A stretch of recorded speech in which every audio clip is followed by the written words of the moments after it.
This morning, President Trump is preparing for a historic summit with Vladimir Putin on American soil, as questions remain about whether Ukraine's President Zelensky will attend. President Trump announcing the two leaders plan to meet in Alaska this Friday. It comes as European leaders warn the path to peace in Ukraine cannot be decided without Ukraine. The U.S. ambassador to NATO saying Ukraine's participation in the summit is possible. There can't be a deal that everybody that's involved in it doesn't agree to. And, obviously it's a high priority to get this war to end. But Zelensky defiant, saying, quote, there is not a single real step from Russia towards peace. That is why sanctions are needed. Senator Lindsey Graham described what that peace deal could potentially look like. You'll have some land swaps, but only after you have security guarantees to Ukraine to prevent Russia from doing this again.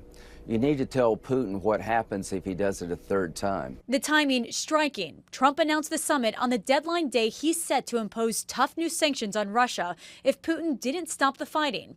But now Putin will visit the U.S. for the first time in nearly a decade without facing sanctions or committing to a ceasefire. What is going to be the outcome of this? And the person who has to ask the most is, of course, President Zelensky, who is already sounding alarm bells in his commentary saying, look, nothing about Ukraine without Ukraine. We're not going to necessarily accept anything you decide about us. So he's clearly worried.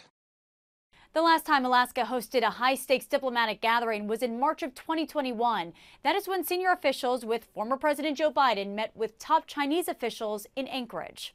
Nicole D'Antonio, ABC News, Washington.